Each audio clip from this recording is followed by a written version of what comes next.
Elas kord üks täiesti tavaline laps, kelle nimi oli Joosep. Talle meeldisid pannkoogid, suured sipelgapesad ja porgandid, millel olid sabad veel küljes. Kuid oli üks asi, mis Joosepit üldse ei vaimustanud. Ööd.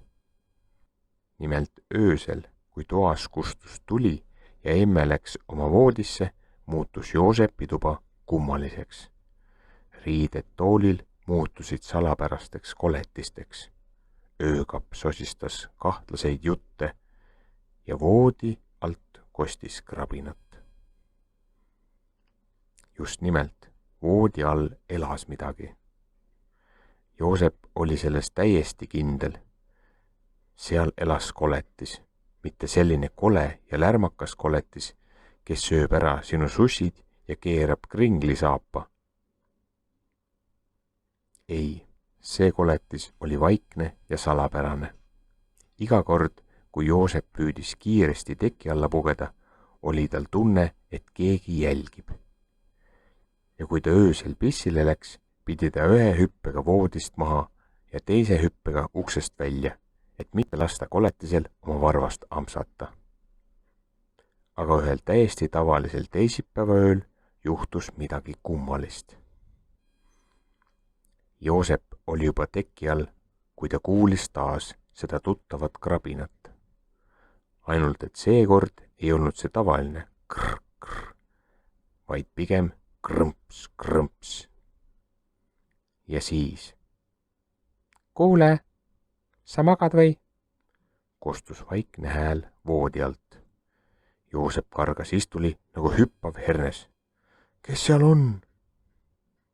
Mina, Mart, vastas hääl natuke piinlikult. Ma elan siin, su voodi all.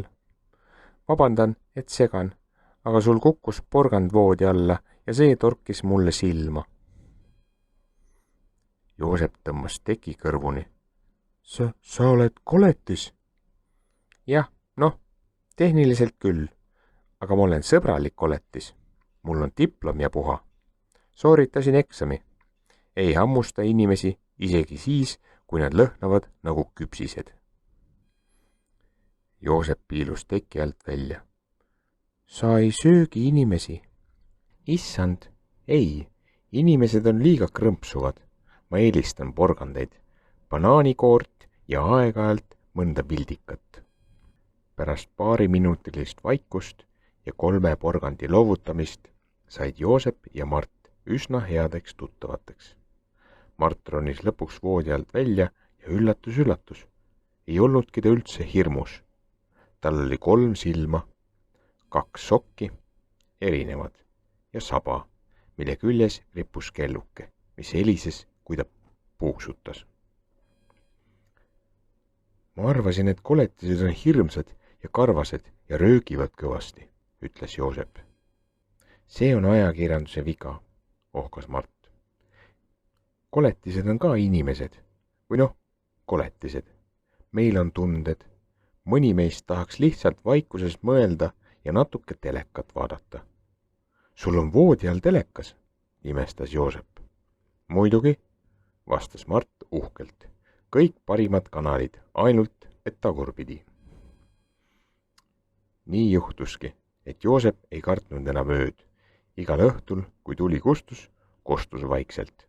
Joosep, kas vaatame täna jälle koletiste kokasaaret või äkki mängime sõnadega?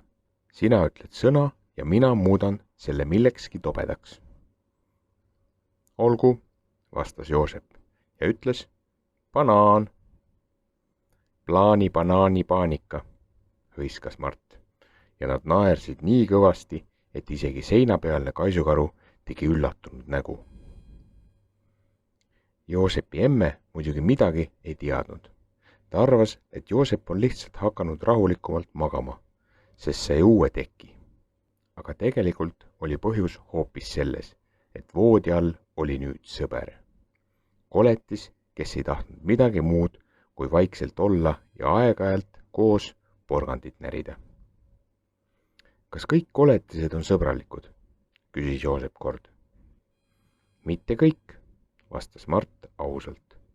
mõni on ka viriseja, aga üldiselt, kui keegi elab voodi all ja pole sind veel hammustanud, siis ilmselt on ta täitsa tore. nii elaski Joosep edasi. päeval mängis ta sõpradega õues ja öösel vaatas ta Mardiga voodi all telekat, sõi porgandit ja leiutas täiesti uusi sõnu, nagu tossukossukas ja lurisev limpsikas.